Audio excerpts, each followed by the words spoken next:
तीन टकली बहुएं। शांति की आदत थी, वो सभी का बहुत मजाक उड़ाती। एक दिन उसके दरवाजे एक साधु बाबा आते हैं, जिनके बाल लंबे लंबे होते हैं। बेटी, बाबा भूखा है, कुछ खाने को दे दे।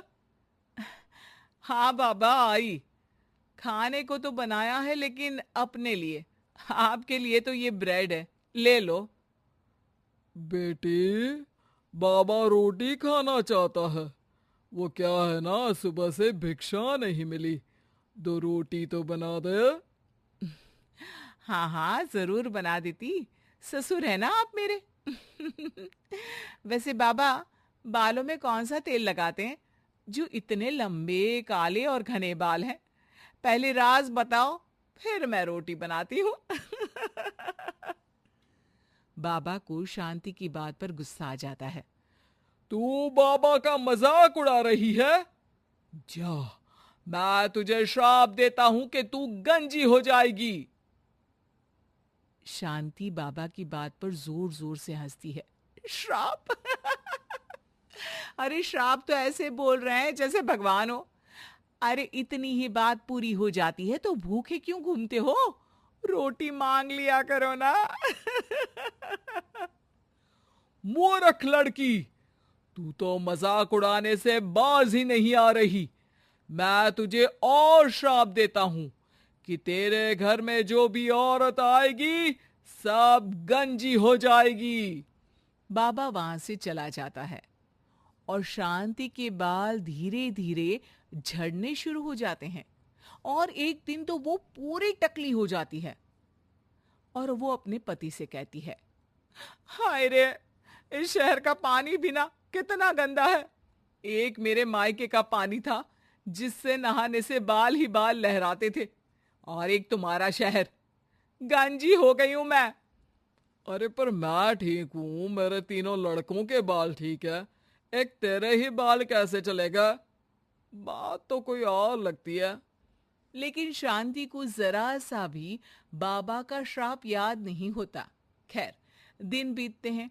शांति को विग लगाने की जरूरत पड़ जाती है और एक बार पड़ोसन आती है। अरे शांति, तेरे ना तो सास घर में ना ससुर, क्यों सारा दिन सर ढकी रहती है? इतनी संस्कारी तो तू है नहीं। हाँ।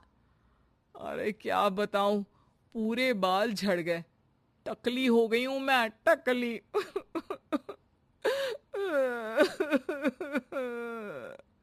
अरे अरे चुप कर शांति, कोई सुन लेगा। एक काम कर, वो डॉक्टर बाल है ना, उनके पास चली जा। वो तुझे आर्टिफिशियल हेयर लगा देंगे, फिर तो पहले से भी बहुत अच्छे बाल लहलाएंगे तेरे सर पर। शांति डॉक्टर के पास जाती है। डॉक्टर उसे हैरानी से देखता है। क्या हो गया डॉक्टर साहब, कभी टकली औरत नहीं देखी क्या? अरे देखी तो है, लेकिन इतनी टकली नहीं देखी। इतनी टकली से क्या मतलब है? टकली तो टकली होती है ना। अरे नहीं नहीं बहन, मैंने अपने 30 साल के करियर में ऐसी टकली नहीं देखी। अरे ठीक है ठीक है, पहले मेरे सर में बाल उगाने का कितना लगेगा ये बताओ। डॉक्टर सर देखते हैं और कहते हैं, ना जी ना, कुछ नहीं हो सकता।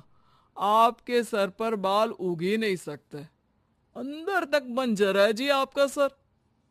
शांति मुंह लटकाकर घर आ जाती है।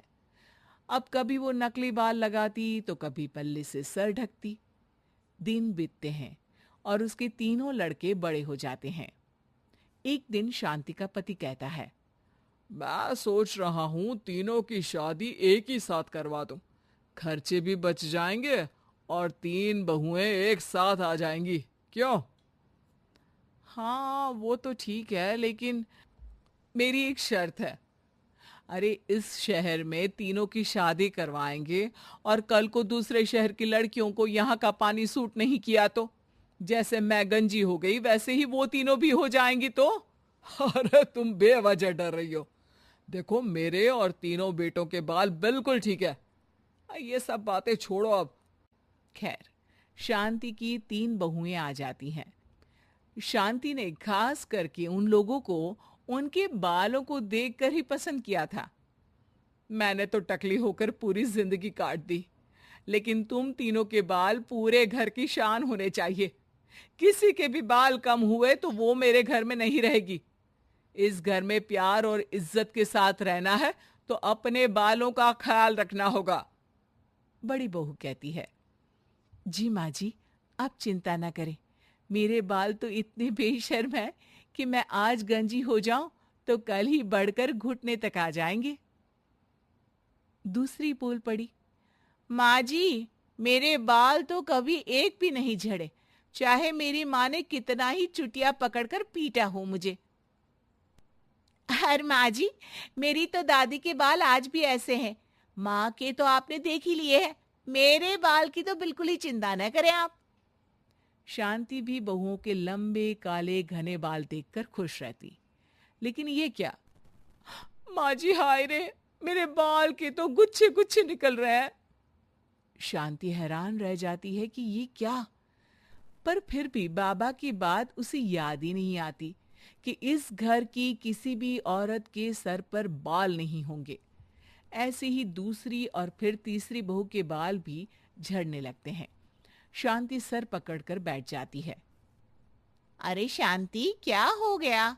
अब क्यों परेशान दिख रही हो?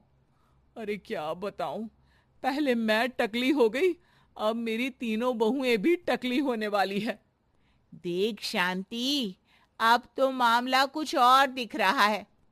कहीं कभी किसी ने तुझे कोई श्राप तो नहीं दिया? अब शांति का माथा ठनकता है और उसे वो बाबा याद आ जाते हैं। अरे हाँ हाँ, वो बाबा आए थे 20 साल पहले। फिर शांति उसे सारी बात बता देती है, लेकिन उसके 2 ही दिन में उसकी बाकी की तीनों बहुएं भी गंजी हो जाती हैं। हाय रे, पापा ने कहा शादी करवा दी, मैं तो गंजी हो गई। ये सब सासू माँ को मिले उस श्राप के कारण है। और कैसे हम लोगों को बोल रही थी बाल नहीं तो घर पे रहने नहीं देंगी। अरे केस कर दो ऐसी औरत पर। तीनों टकली बहुएं शांति के पास जाती है और उसे भला बुरा कहती है। माफ कर दो, क्या करूं अब मैं? तभी वहां पड़ोसन आ जाती है। मुझे उस बाबा की कुटिया मिल गई है, कल सुबह तुम चारों तैयार रहना। अगली सुबह चारों पड़ोसन के साथ बाबा की कुटिया पर जाती है।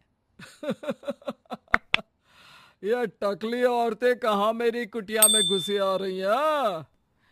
बाबा जी, आप तो ज्ञानी, परम ज्ञानी है, फिर क्यों हम लोगों का मजाक उड़ा रहे हैं? ये शोभा नहीं देता आपको। तो क्या तुझे शोभा देता था जो आज से 20 साल पहले तूने मेरा मजाक उड़ाया था? पापा मुझे माफ कर दो, मैंने तो जैसे तैसे जिंदगी काट ली, लेकिन इन बच्चियों का क्या कसूर है? मेरी सजा इन्हें ना दे। लाख मिन्नतों के बाद बाबा कहते हैं, ठीक है, मान लिया, लेकिन आज के बाद किसी का मजाक उड़ाया तो? नहीं नहीं बाबा जी, मैं तो किसी का मजाक नहीं उड़ाती हूँ, मेरे तो संस्कार ही ऐसे नहीं है। हाँ बाबा जी, किसी ज्ञानी बाबा का मजाक उड़ाना तो बहुत बड़ा पाप है। तीसरी भी बाबा से माफी मांगने लगती है। बाबा, मैंने अपनी पूरी जिंदगी ऐसे ही निकाल दी है, प्लीज अब मेरे बाल भी मुझे